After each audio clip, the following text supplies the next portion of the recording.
देख hello aspirants. Fundamental right के आज के वीडियो में हम देखेंगे आर्टिकल नंबर 23 से लेकर के आर्टिकल नंबर 32 तक। लास्ट वीडियो में हमने आर्टिकल नंबर 14 से लेकर के आर्टिकल नंबर 22 तक कंप्लीट किया है। उस वीडियो को आप रिवाइज कर लें। यहाँ पर इरीना बघेल यूट्यूब चैनल में आपको सभी पॉलिटी के और बाकी सब्जेक्ट्स के इम्पॉर्टेंट जो कंटेंट्स हैं उनके वीडियो मिल जाएंगे। आज हम जो बात करेंगे वो रहेगा आर्टिकल नंबर 32 से लेकर 23 से लेकर के 32। तो जब आर्टिकल नंबर 23 की बात करेंगे तो आर्टिकल नंबर 23 और 24 का जो ग्रुप है, इस ग्रुप में शोषण के विरुद्ध अधिकार की बात की गई है। यानी कि यहाँ पे कहा गया है राइट अगेंस्ट एक्सप्लॉयटेशन। अब एग्ज़ाम में कैसा क्वेश्चन पूछा जाता है कि राइट टू एक्सप्लॉयटेशन जो है, यदि इसकी बात की जाए तो यहाँ पे आर्टिकल कितने रखे गए हैं? आर्टिकल हैं यहाँ पे दो, 23 एंड 24। ये 23 और 24 किससे रिलेटेड है? तो आर्टिकल 23 जो है वो है मानव के दुर्व्यापार और बालात श्रम का प्रतिषेध, provision of traffic in human being and forced labour. इसका मतलब क्या है?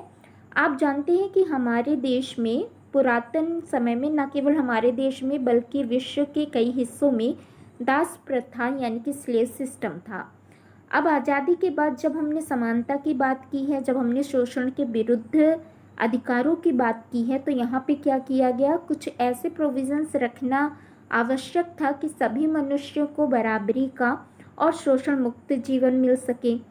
तो 23 आर्टिकल जो है वो डायरेक्टली रिलेटेड है किस चीज़ से? जो ह्यूमन बीइंग और से रिलेटेड फोर्स्ड लेबर है और उसकी ट्रैफलिंग है, अर्थात दास प्रथा, जैसा कि अभी हमने देखा स्लेवरी सिस्टम की बात की जाए। और आप देखते होंगे आज भी गांव में जो पिछड़े गांव हैं वहाँ पे लोगों से काम करवा लिया जाता है, जो निचले वर्ग के लोग हैं, जो पिछड़े हुए लोग हैं, और उनको उनकी कमाई का कुछ भी नहीं दिया जाता। तो इसी तरह की जो बंधुआ मजदूरी थी, दास प्रथा थी, इस तरह की कुरीतियों को दूर करने के लिए अनुच्छेद 23 लाया गया। आर्टिकल 23 इसी से संबंधित एक अनुच्छेद है जो कि जो मानव है उसके दुर्व्यवहार पर क्या करता है? कहीं ना कहीं बाउंड करता है। ओके, यानी आप ज़बरदस्ती किसी से काम नहीं करवा सकते हैं, और बेकार जैसी जो प्रथाएं हैं उनको ख़त्म करने के लिए। फिर अगला आर्टिकल है आर्टिकल नंबर 24। आर्टिकल नंबर 24 कहते हैं provision of employment of children in hazards job. कारखानों आदि में बालकों के नियोजन का प्रतिषेध। जो फैक्ट्री हैं, जैसे कि कारखाने हो गए, कांच के कारखाने हो गए, पटाखे बनाने वाले कारखाने हो गए, तो यहाँ पे जो बच्चे हैं, यदि उन बच्चों की जो एज है 14 ईयर्स से कम है, तो उन बच्चों को वहाँ पर ऐसे खतरनाक कारखानों में काम पर नहीं लगाया जा सकता। तो ये है आर्टिकल 24, जिसमें कि बच्चों के शोषण के विरुद्ध जो अधिकार हैं वो दिए गए हैं। अब हम बात करते हैं अगला आर्टिकल, जो है आर्टिकल नंबर 25 से लेकर के 28 तक का क्लास। इस वर्ग में जो आर्टिकल है वो रिलेटेड है right to freedom of religion. Article number 25 क्या कहता है?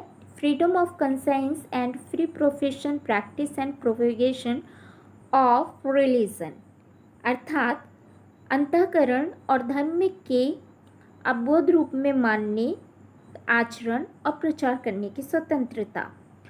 आर्टिकल नंबर 26 कहता है freedom to manage religion affairs, यानी धार्मिक कार्यों के प्रबंध की स्वतंत्रता। सबसे पहले आर्टिकल 25 को समझते हैं। सरल शब्दों में आर्टिकल 25 में अंतःकरण और धर्म को मान्य, आचरण और प्रचार करने की स्वतंत्रता का मतलब है कि प्रत्येक व्यक्ति को यह स्वतंत्रता है कि वो किस धर्म को मानना चाहता है और किस धर्म का किस प्रकार से उसका आचरण करना चाहता है।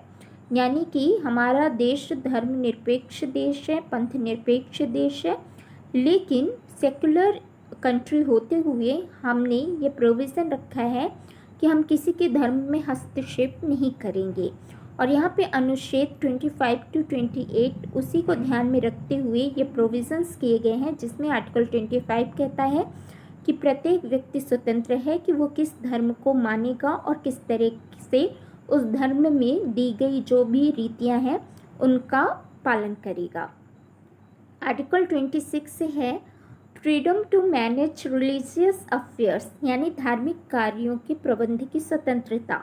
अब यहाँ पे आर्टिकल 26 को आप जनरली समझ सकते हैं जो चैरिटी ट्रस्ट होते हैं उनसे रिलेटेड, यानी कि यहाँ पे जो धार्मिक कार्य और प्रबंधन की स्वतंत्रता होती है ये विभिन्न प्रकार के जो धार्मिक संप्रदाय हैं उनको दी जाती है, जिसमें वो कोई भी संपत्ति को खरीदना, उसका स्वामित्व इत्यादि के जो प्रोविजंस होते हैं वो निहित होते हैं। फिर है आर्टिकल नंबर 27 आर्टिकल कहता है फ्रीडम टू पे tax for promotion of any particular religion, यानी कि किसी विशिष्ट धर्म की अभिवृद्धि के लिए जो संदाय होता है, जो कर होता है, जो टैक्स होता है, उसके बारे में स्वतंत्रता। तो यहाँ पे टैक्स देने की मनाही है, लेकिन जो याद रखने वाली चीज़ है वो ये है कि यदि यहाँ पे शुल्क की बात की जाए, फीस की बात की जाए, तो सेवा के बदले फीस को लिया जा सकता है। फिर है आर्टिकल नंबर 28। आर्टिकल नंबर 28 कहता है freedom to attend religious instruction और worship in certain educational institutions, कुछ शिक्षा संस्थाओं में धार्मिक शिक्षा या धार्मिक उपासना में उपस्थित होने के बारे में स्वतंत्रता। इसका मतलब ये है कि जो इंस्टीट्यूशंस होते हैं, शिक्षण संस्थान होते हैं, वहाँ पे यदि वो शिक्षण संस्थान राजनिधि से पूर्त पोषित है, यानी सरकार के पैसे से चल रहे हैं, तो वहाँ पे धार्मिक शिक्षा की व्यवस्था नहीं, मतलब धर्म से संबंधित शिक्षा नहीं दी जाएगी। फिर इसके बाद 28 इसके एक्सेप्शंस भी हैं, अपवाद हैं, जो कि ये कहते हैं कि यदि किसी ट्रस्ट का या किसी इंस्टीट्यूशन की स्थापना जो है एजुकेशनल इंस्टीट्यूशन की, जहाँ जो कि किसी धर्म विशेष की वजह से ही हुई है और वहाँ धार्मिक शिक्षा देना आवश्यक है, तो वहाँ दी जा सकती है। तो इस तरह से 28(3) भी है, जिसमें कहा गया है कि कोई भी व्यक्ति जो है वो स्टेट फंड से जो एफिलिएटेड एजुकेशनल इंस्टीट्यूट्स होते हैं उसमें जो धार्मिक उपासना होती है उनमें प्रेजेंस के लिए उनको बाउंड नहीं किया जाएगा। इन शॉर्ट 28 में आपको ये याद रखना है कि जो शिक्षण संस्थान है वो सरकार से यदि वित्त पोषित हैं, पैसा ले रहे हैं, तो वहाँ धार्मिक शिक्षाएं सामान्यता नहीं दी जाएंगी। फिर हमारा अगला जो आर्टिकल है फंडामेंटल राइट का, वो ग्रुप है आर्टिकल नंबर 23 और 30 की क्लास, यानी कि इसे कहा जाता है combined cultural and educational right. ये कल्चरल एंड एजुकेशनल, सांस्कृतिक और शिक्षा संबंधी अधिकार है, जिसमें अनुच्छेद 29 जो है इसको अल्पसंख्यक जो वर्ग हैं, यानी जो माइनॉरिटीज़ हैं, उनके लिए प्रोटेक्शन की बात की गई है। और आर्टिकल 30 की बात करें तो यहाँ पे जो माइनॉरिटीज़ से रिलेटेड इंस्टीट्यूशंस हैं उनके लिए कहा गया है। तो समझते हैं आर्टिकल नंबर 29 में क्या कहा गया है। Protection of language culture of minorities, अल्पसंख्यक के वर्गों के हितों का संरक्षण। Protection of interest of minorities है। अब यहाँ पे किस तरह के इंटरेस्ट होंगे, कोई भी धर्म के लोग जो हैं, जैसे भारत में विविधता काफ़ी ज़्यादा है, तो यहाँ पे बहुत सारी भाषाएं बोली जाती हैं, बहुत सारी लैंग्वेज होती है, लैंग्वेज की स्क्रिप्ट होती है, जैसे हिंदी, मराठी, देवनागरी में है और बाकी लैंग्वेजेस भी होती हैं। तो ये जो भाषा है, लिपि है और किसी भी धर्म का जो कल्चर है, उस कल्चर से रिलेटेड जो प्रोटेक्शन है, उन सभी को बनाए रखने का अधिकार दिया गया है अनुच्छेद 29 में। और 29 में क्या कर दिया गया है, 30 में है यहाँ पे शिक्षा संस्थाओं की स्थापना, यानी कि ये जो भाषा है, कल्चर है और लिपि है यानी स्क्रिप्ट्स हैं, तो इन सभी चीज़ों को बनाए रखने के लिए यदि माइनॉरिटीज़ एजुकेशनल इंस्टीट्यूशन इस्टेब्लिश करना चाहेंगे तो वो पर्टिकुलर इन चीज़ों के लिए कर सकते हैं। अल्पसंख्यक जो रहेंगे वो शिक्षण संस्थाओं की स्थापना करेंगे अपने एजुकेशनल और जो भाषा है, लिपि है, इन सभी को बनाए रखने के लिए। और उसके जो एडमिनिस्ट्रेशन का राइट होगा वो भी इनके पास होगा। अब आते हैं हम सबसे इम्पॉर्टेंट आर्टिकल जिसे कहा जाता है आर्टिकल नंबर 32। इसमें मेन बात ये है कि इस आर्टिकल को डॉक्टर भीमराव अंबेडकर ने क्या कहा है, इसे भारतीय संविधान की आत्मा यानी कि सोल ऑफ और कॉन्स्टिट्यूशन कहा है।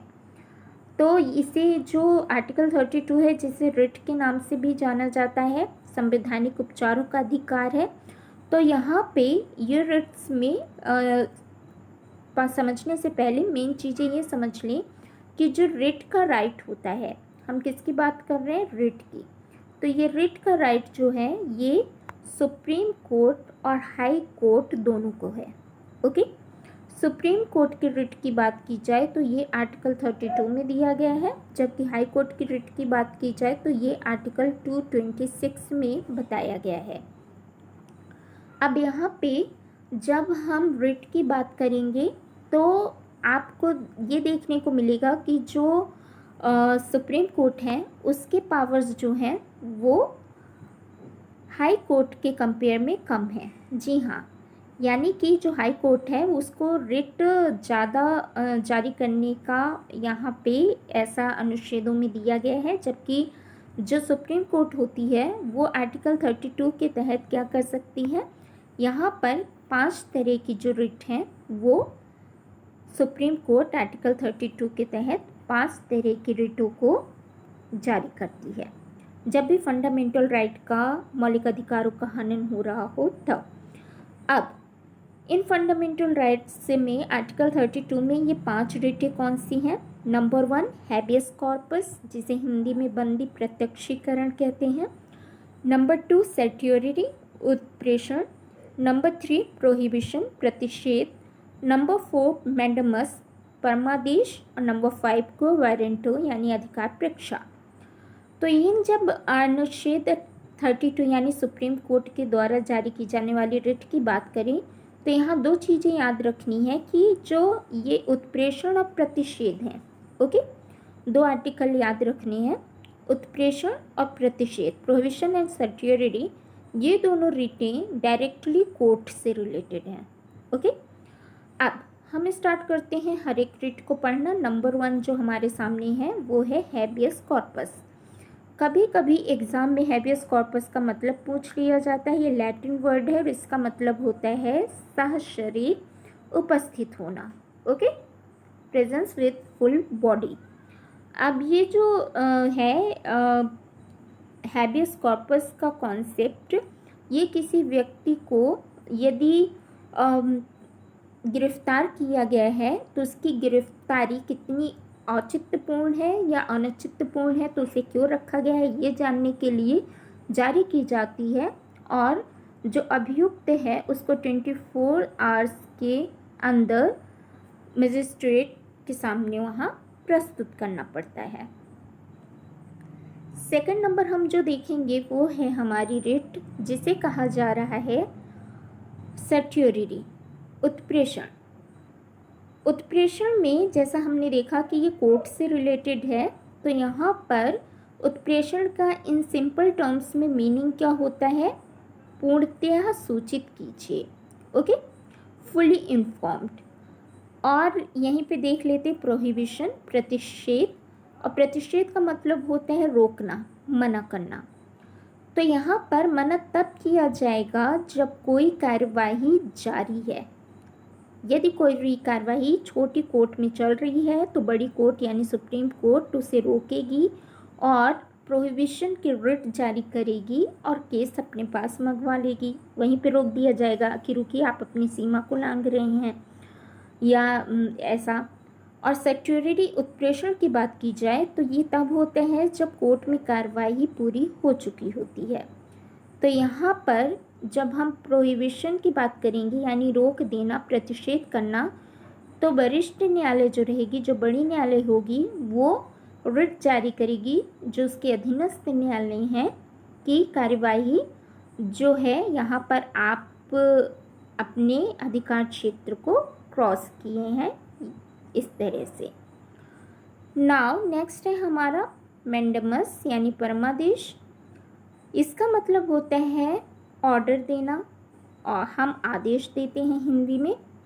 और जब हम मैंडेमस की बात करेंगे तो आदेश दिया जाएगा किसके लिए? कोर्ट जनरल किसी से पूछेगी कि भैया आपने ये जो पब्लिक सर्विस का ये काम था उसे क्यों किया है, या किस अधिकार के तहत इस काम को नहीं किया है। तो किसी काम के लिए जो आदेश होता है किसी अधिकारी से रिलेटेड, किसी ऐसे सरकारी संकाय से रिलेटेड जिसमें किसी कार्य को करना है, तो क्यों नहीं किया पूछा जाएगा, या फिर नहीं करना था तो इस काम को क्यों किया गया, ऐसा जानने के लिए जो कोर्ट रहेगी मैंडेमस यानी परमादेश को जारी करेगी। लास्ट है हमारा क्वो वारंटो यानी अधिकार परीक्षा, जिसका मतलब होता है पूछना इन सिंपल टर्म्स। तो यहाँ पे क्या होगा, कोर्ट किसी भी लोक पद के लिए ये पूछ सकती है कि उस पोस्ट पे जो व्यक्ति है वो किस रूप में वहाँ काम कर रहा है, यानी कि यदि रिट जारी करेगी कोर्ट तो इन बातों को ध्यान रखती हुई करेगी कि कोई भी पब्लिक सर्वेंट का जो पोस्ट है वो अवैध रूप से धारित व्यक्ति ने क्यों उसे धारित किया है, कारण बताए कि वो उस पर पोस्टेड कैसे है, क्यों है। तो इस तरह से आधिकारिक परीक्षा की ये बात होगी। तो हम एक बार फिर से इन शॉर्ट इसको जो 32 है इसको रिवाइज कर लेते हैं। काफ़ी इंपॉर्टेंट आर्टिकल एग्ज़ाम में पूछा जाता है। हमने क्या जाना, हमने ये समझा कि जो हमारे कॉन्स्टिट्यूशन में आर्टिकल 32 है फंडामेंटल राइट्स को प्रोटेक्ट करने के लिए बहुत ही इम्पॉर्टेंट है। उसे डॉक्टर अंबेडकर ने कॉन्स्टिट्यूशन ऑफ सोल भी कहा है। और आर्टिकल 32 के तहत जो सुप्रीम कोर्ट होती है वो 5 तरह की रिटों को जारी करती है। जब बंदी प्रत्यक्षीकरण हैबियस कॉर्पस की बात आती है तो इसका मतलब होता है किसी व्यक्ति को 24 घंटे के अंदर उसकी गिरफ्तारी का कारण कितना वैध है या नहीं है, तो क्यों रखा गया है, ये जानने के लिए मजिस्ट्रेट के सामने प्रस्तुत करना होता है। उत्प्रेषण में बड़ी कोर्ट जो होती है अधीनस्थ कोर्टों को तब आदेश जारी करती है जब वो अपनी कार्यवाही के समाप्ति पर निर्णय सुना चुके होते हैं, तो उसे रद्द करना होता है बड़ी कोर्ट को।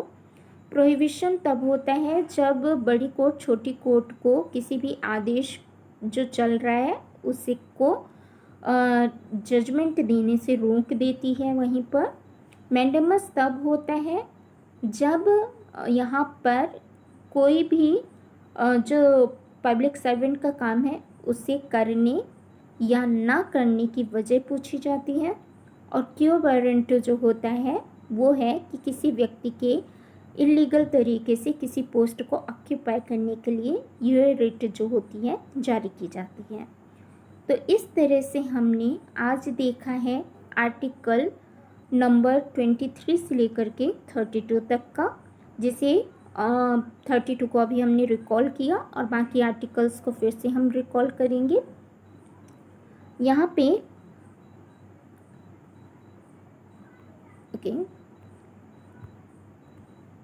हमने देखा कि हम यहाँ आज हम फंडामेंटल राइट के पार्ट 3 में थे और लास्ट वीडियो में हमने जो वीडियो कंप्लीट किया था वो था आर्टिकल नंबर 14 से लेकर के 22 तक, और आज हम देख रहे थे 23 से लेकर के 32 तक। 23 और 24 जो वर्ग हैं, जो क्लास है वो है शोषण के विरुद्ध अधिकार, जिनमें 24 रिलेटेड है जो ज़बरदस्ती काम करवाया जाता है किन्हीं भी लोगों से। तो इन शॉर्ट बता रही हूँ, बिल्कुल कंक्लूजन बहुत ही सरल शब्दों में, टेक्निकल हम अभी समझ चुके हैं, अब सरल शब्द। तो ज़बरदस्ती काम नहीं करवाएंगे किसी भी व्यक्ति से बिना पगार का, जैसे दास प्रथा हो गई, बेगारी हो गई, इस तरह की मजदूरी जो होती है गांव में, मधुआ मजदूरी जो होती है, उन सब में। आर्टिकल 24 कहता है कि जो खतरनाक वाली फैक्ट्रीज हैं, जैसे कांच के जहाँ काम हो रहे हैं, चूड़ियाँ बन रही, पटाखे बन रहे हैं, वहाँ बच्चों से बच्चे जो हैं उनको काम करने से रोका जाएगा। अब यहाँ पे अगला आर्टिकल था 25 से लेकर के 28 तक। ये क्लास थी धार्मिक स्वतंत्रता की, जिसमें आर्टिकल 25 था अंतःकरण, कंसाइंस यानी अपनी मर्जी से अपना कोई भी धर्म मानिए आप। 26 था कि आप जो हैं वो अपने धार्मिक प्रबंधन को देख सकते हैं किसी संस्था के रूप में। आर्टिकल 27 था पैसे से रिलेटेड, यानी टैक्स से आप तो फ्री हैं किसी धार्मिक प्रयोजन के लिए, लेकिन यहाँ पर फीस ली जा सकती है सेवा के बदले सरकार के द्वारा। 28 जो है वो कहता है कि आप धार्मिक जो इंस्टीट्यूशंस हैं, एजुकेशनल इंस्टीट्यूशंस, उनको इस्टेब्लिश कर सकते हैं। फिर इसके बाद आर्टिकल नंबर 29 और 30 देखा था, जो कि कल्चरल और एजुकेशनल राइट था, जिसमें 29 कहता है कि आप अपनी जो लैंग्वेज है, भाषा है, संस्कृति है, उन सभी को बनाए रखने के लिए जो भारत सरकार रहेगी वो अधिकार देती है।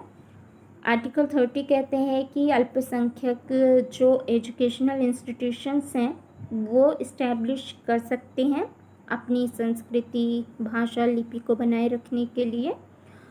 और फिर यहाँ पे 32 जो था वो था संवैधानिक उपचारों का अधिकार, जिसे हम रिट कह रहे हैं।